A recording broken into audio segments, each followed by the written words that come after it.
Halo, perkenalkan nama saya Krisna. Saya merupakan mahasiswa Hubungan Internasional Fakultas Ilmu Sosial dan Ilmu Politik Universitas Mula Warman.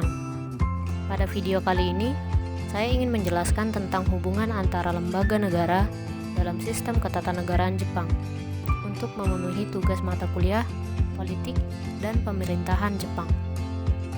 Ya, tanpa berlama-lama lagi, mari kita simak videonya.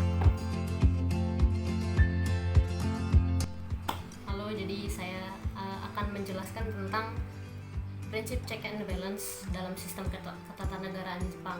Nah, pertama-tama saya akan menjelaskan tentang sistem tata negara Jepang dulu.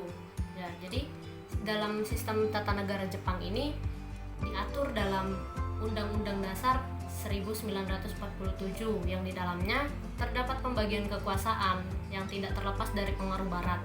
Nah, yaitu konsep trias politika. Nah, konsep trias politika ini membagi kekuasaan itu menjadi 3 bagian.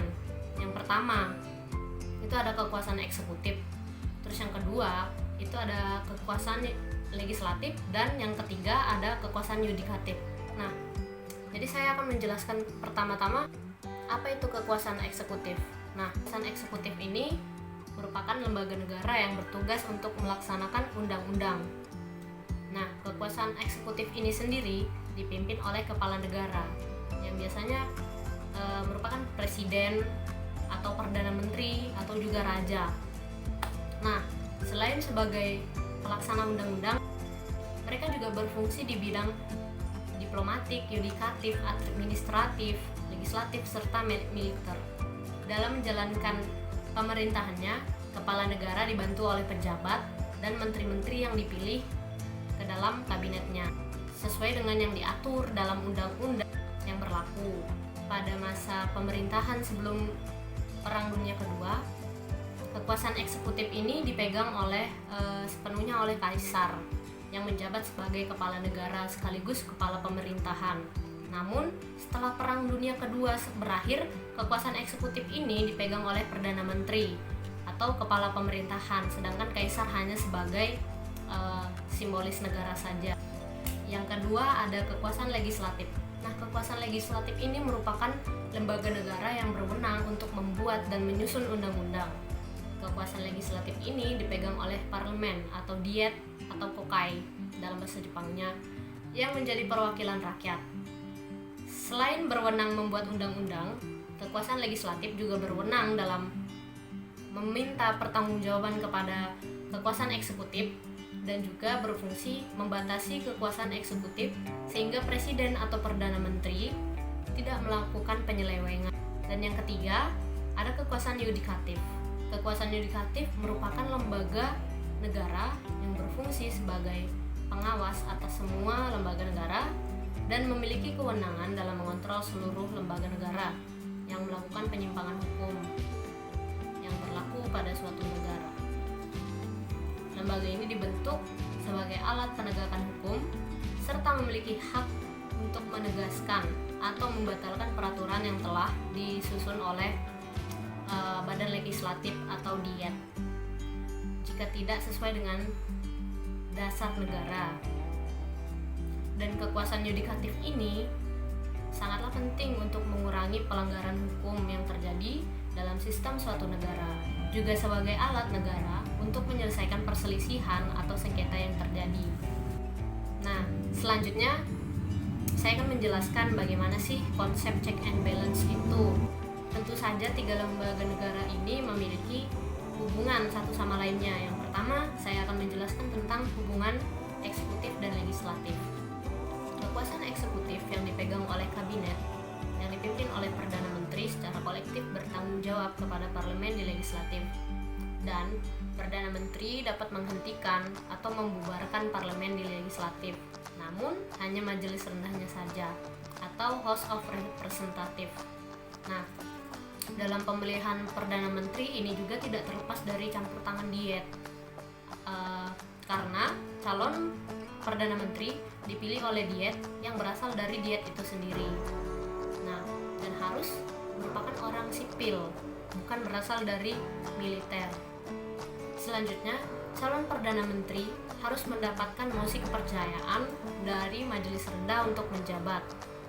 Setelah terpilih dan dilantik oleh Kaisar, maka Perdana Menteri akan memilih kabinetnya untuk membantu menjalankan tugasnya, yang juga merupakan berasal dari setengah anggota Diet. Selanjutnya, Perdana Menteri juga memiliki hak untuk memilih dan membubarkan menteri-menteri yang berasal dari Diet, yang juga memiliki status orang sipil.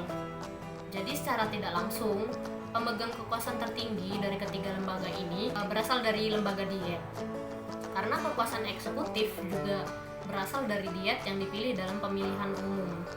Selanjutnya saya akan menjelaskan tentang hubungan kehakiman atau yudikatif dan legislatif. Kekuasaan yudikatif dipegang oleh Mahkamah Agung yang bersifat independen tanpa adanya campur tangan dari dua lembaga yang lain dalam melaksanakan tugas dan tanggung jawabnya, terutama dari badan eksekutif. Tujuannya agar badan yudikatif dapat melaksanakan penegakan hukum dan keadilan secara wajar tanpa memihak dan menjamin hak-hak asasi manusia. Pengadilan Jepang dibagi menjadi dua tingkatan, yaitu Mahkamah Agung dan pengadilan-pengadilan yang lebih rendah atau pengadilan tinggi atau pengadilan negeri, pengadilan keluarga, dan pengadilan sumir. Mahkamah Agung ini bertugas untuk mengawasi pelaksanaan tugas dari parlemen, misalnya dalam menentukan undang-undang. Badan yudikatif juga memiliki hak konstitusional untuk mengesahkan undang-undang dan peraturan-peraturan yang dirancangkan oleh Diet. Hal ini diatur dalam Undang-Undang 1947. Hakim-hakim dapat dihentikan dari jabatannya jika mereka tidak melaksanakan tugasnya dengan baik atau secara fisik atau mental melalui pengadilan yang diadakan oleh Diet atau impeachment. Yang ketiga, hubungan antara eksekutif dan kehakiman atau yudikatif. Meskipun tidak ada campur tangan badan eksekutif dalam melaksanakan tugas dan tanggung jawabnya sebagai pengadilan tertinggi di Jepang, tetapi dalam pemilihan ketua Mahkamah Agung dan hakim-hakimnya tetap melalui badan eksekutif. Ketua Mahkamah Agung sendiri dipilih oleh kabinet yang mengajukan nama-nama calon ketua Mahkamah Agung, dan Perdana Menteri akan menunjuk ketua Mahkamah Agung yang selanjutnya akan dilantik oleh Kaisar, dan 14 hakim lainnya akan ditunjuk oleh kabinet. Jika dalam masa jabatannya Mahkamah Agung tidak menjalankan tugasnya dengan baik, maka masyarakat berhak untuk memberhentikan ketua Mahkamah Agung dari pengadilan dengan melakukan pemungutan suara secara referendum pada saat pemilihan umum. Ya, cukup sekian yang bisa saya jelaskan. Kurang lebihnya saya minta maaf. Terima kasih sudah menonton.